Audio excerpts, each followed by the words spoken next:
Hi, herzlich willkommen zur 23. Folge unserer Livestreamer Cannaspot Serie. Zusammenarbeit mit Zuka Grow. Und was wir heute machen, sehen wir uns gleich an.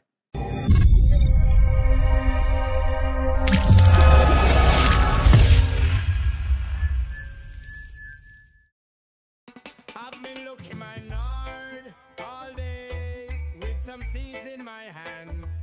I'm about to grow a new plant in my yard all day with my tools in my hand. So, wir sind jetzt in der 6. Woche unserer Blütephase. Das heißt für mich, ich muss die Schere in der Hand nehmen und wir machen wie beim letzten Mal die ganzen großen Blätter ab, die hier mit dem Stiel hervorstehen. Diese kleinen Blätter lassen wir doch wieder alle dran. Das heißt, wir haben heute massig was zum Scheren und damit wir anfangen können, habe ich hier eine Schere. Die habe ich vorher natürlich wie immer desinfiziert und da fangen wir einfach ganz easy drauf an. Alle Blätter, die hier so sind, schneiden wir ab und kommen weg. Und da fangen wir einfach hier von außen an, von unten nach oben arbeiten, von außen nach innen. Gehen wir mal in die Knie. So. Die Blätter kommen einfach alle ab. Weil die kriegen erstens nicht genug Licht da unten. Zweitens ist es Blödsinn, die da ranzuhalten. Ihr habt einfach dann bessere Luftdurchfluss zwischen euren Pflanzen. Das heißt, ihr habt keine Gefahr nachher irgendwie auf Schimmelbildung oder sonst irgendwas, wenn ihr in der späteren Blüte seid. Macht euch lieber jetzt in die Arbeit, schneidet ein paar Blätter ab und habt dann nachher einfach nur Ruhe und keine Probleme mit eurem Grow. Das ist wesentlich sinnvoller, als jetzt einfach gar nichts zu machen. Und da ihr sowieso mit Living Soil sehr viel Zeit habt mit eurem Grow, da es dann nicht sehr viel zu tun gibt, bietet sich halt an, sich ein bisschen mehr um sowas zu kümmern, ein bisschen mehr um die Pflanzen, ein bisschen mehr um die Umgebung. Dann hat man auch wesentlich angenehmeren Grow. Und einfach viele Indikatoren, die zu Problemen führen, gleich beiseite gepackt.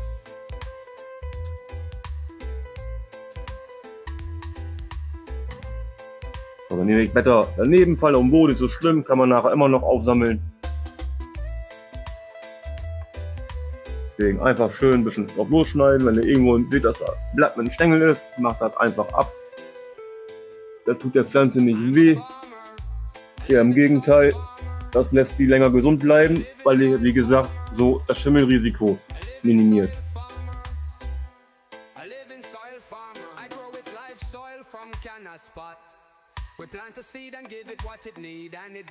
Das ist zwar wirklich ein Haufen Arbeit, aber diese Arbeit, die lohnt sich mehr fast als alles andere.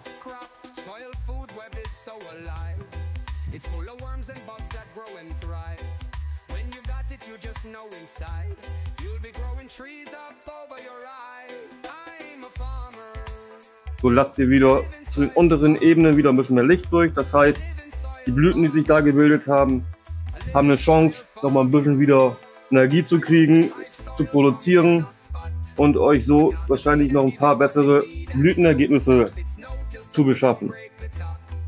Deswegen macht euch wirklich die Arbeit, nehmt eine Schere in der Hand, macht die sauber, desinfiziert eure Finger, desinfiziert eure Schere, macht es jetzt einmal ordentlich und dann habt ihr wirklich nachher richtig schöne, leckere, saftige Blüten.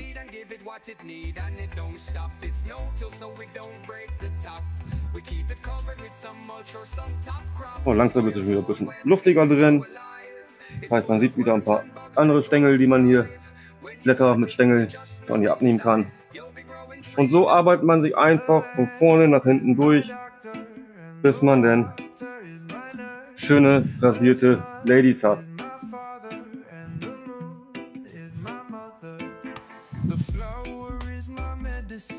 Wir machen jetzt heute wieder das Beet hier vorne.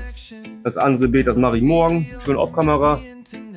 Da muss ich nämlich wahrscheinlich in das Zelt krabbeln.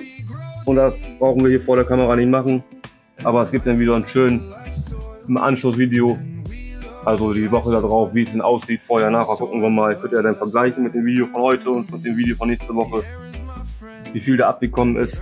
Das war ja auch schon bei den unten beim Lollipopping so, wie viel da auf einmal weg war. Das sind dann schon Unterschiede, wenn man sich die Videos mal vergleicht.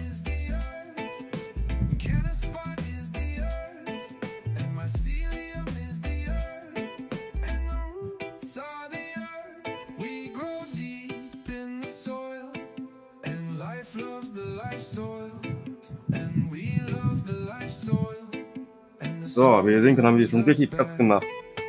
Das tut den Blüten richtig gut.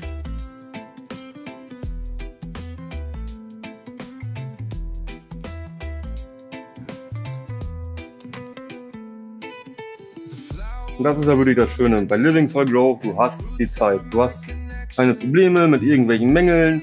Wenn die Erde läuft, wenn sie schön einbalanciert ist, wenn sie sich schön gepflegt ist, kannst du dir die Zeit nehmen und kannst dich wunderbar um andere Dinge kümmern, die wichtiger sind, als sich immer nur irgendwelche Fläschchen zusammenzumischen oder Milliliter abzumischen, sondern einfach nur sich um sein Lieblingshobby, die Pflanze, zu kümmern. Und das finde ich, das ist für mich halt das, was Living Soil ausmacht, was diese Art des Growens für mich halt überzeugt hat. Ich habe einfach Zeit. Ich kann einen Tank anschließen, automatische Bewässerung, ich fahre weg, ich weiß, ich habe jetzt in den nächsten 2 Wochen Zeit, da kommen keine Mängel, die Erde läuft, da gibt es keine Probleme mit. Und genau das ist für mich der Faktor für Living Soil. Ich meine, wenn ihr jetzt eine gute Hydroanlage habt und so weiter und die läuft und die alles automatisiert habt und es wirklich mit Sensoren habt und dies und das und eigentlich kann ich auch nicht viel drüber sagen, weil ich habe mit Hydro eigentlich zu wenig Erfahrung gemacht. Ob man da jetzt auch wirklich 2 Wochen wegfahren kann wie bei Living Soil, weiß ich nicht, aber vielleicht mit einem richtig guten System, mit richtig Investition dahinter vielleicht, oder wenn man ein bisschen begabt ist und mit einem Arduino oder mit irgendeinem anderen kleinen PC irgendwas basteln oder programmieren, sich Programme da fertig machen kann, gibt es bestimmt Möglichkeiten, das ein bisschen kostengünstiger hinzukriegen. Aber mit Living Soil bin ich würdig, kann ich 2 Wochen wegfahren und das läuft. Den Tank ordentlich voll machen. Und ja, dann kannst du auch wirklich wegfahren. Je größer der Tank, umso länger kannst du weg.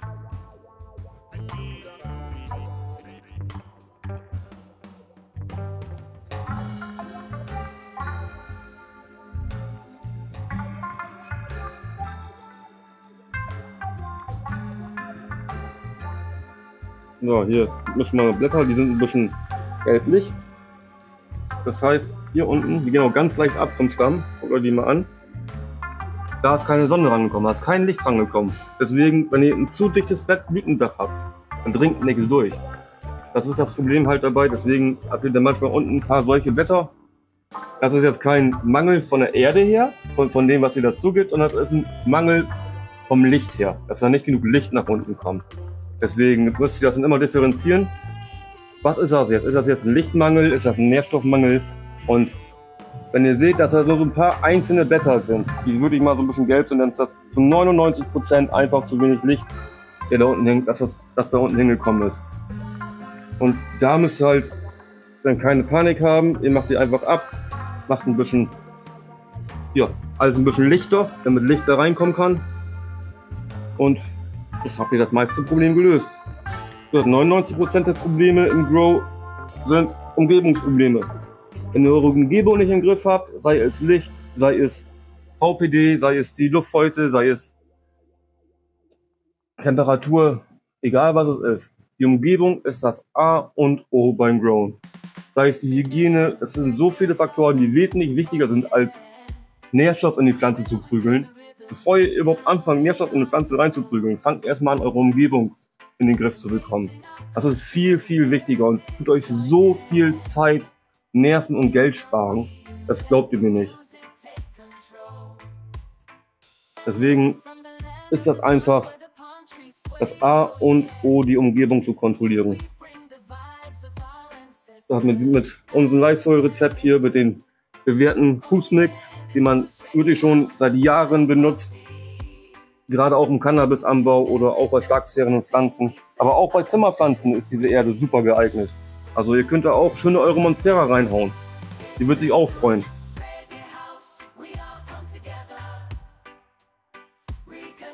So, jetzt wird es hier alles ein bisschen enger und trickiger. Aber wenn ihr seht, haben wir hier schon wirklich richtig guten Kahlschlag gemacht. Haben wir immer noch viel Blattmasse hier dran. So, das schneiden wir jetzt einfach mal weg hier.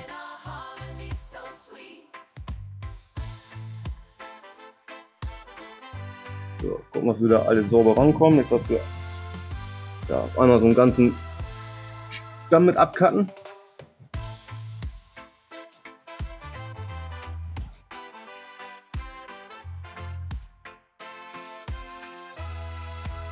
So. Und auch nicht, dass wir das Trellis-Netz nochmal durchschneiden. Oder was mir auch schon passiert ist, einfach mal den Finger schneiden, weil man meint, man müsste zu schnell greifen.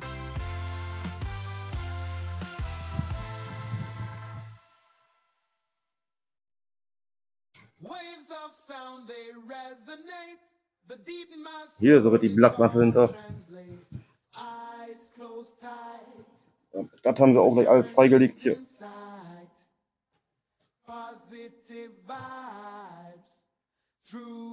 So, reißen wir erstmal schon rein hier. Wo haben wir das? Ja. Hier, da kam auch nicht genug Licht dran, wie ihr sehen könnt. Das sind wirklich nur ein paar vereinzelte Blätter, wo dann wirklich massenweise Blattwerk drüber war. Kommt einfach nichts durch. Und deswegen tun wir uns jetzt diese Arbeit in einer, ja, zwischen 5. und 6. Blütenwoche ungefähr, da irgendwann zwischen den beiden oder in den beiden Wochen macht ihr das, oder mache ich das denn. Und so habt ihr dann für den Rest der Blüte wirklich gar keine Probleme mehr, dass überall in den Blütenständen Licht reinkommt. Und ihr habt wesentlich mehr, ja, Potenzial in den Blüten, sag ich mal. So, kommen wir hier bald ran. Ja, so. Ja, die fangen schon sehr hart an zu kleben, merke ich gerade. Also wenn man hier einmal so tief ist, ist schon. Hui. Das reicht schon. Heftig. Also der Geruch ist echt nicht schlecht, gerade von den Soaps hier. Aber hier vorne, das Ding, das wird der absolute Wahnsinn. Ich meine, guckt euch das mal an, wie die jetzt schon aussehen. Total mit Zucker überzogen, komplett überall. Boah, die noch uns 4-5 Wochen weiter. Ich weiß nicht, wo die noch hinwollen.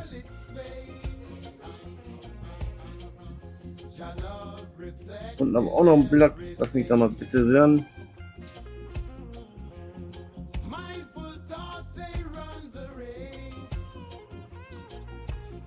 So wissen jetzt alle, oh, wir kriegen wieder Licht, wir können wieder ein bisschen Gas geben. Und das wollen wir ja. Wir wollen schöne Pflanzen haben, die schön anlächeln, die wunderbar aussehen, saftiges Grün haben und nachher wunderbar schmecken.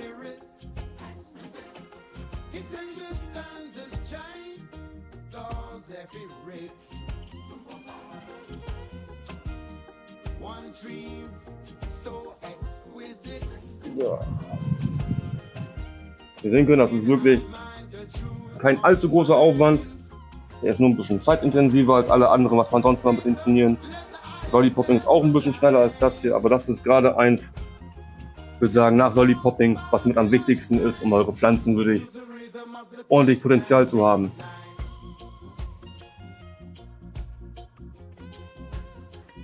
So, na, wie kommen wir am besten ran? Und den nochmal weg, dann haben wir ein bisschen mehr Vision.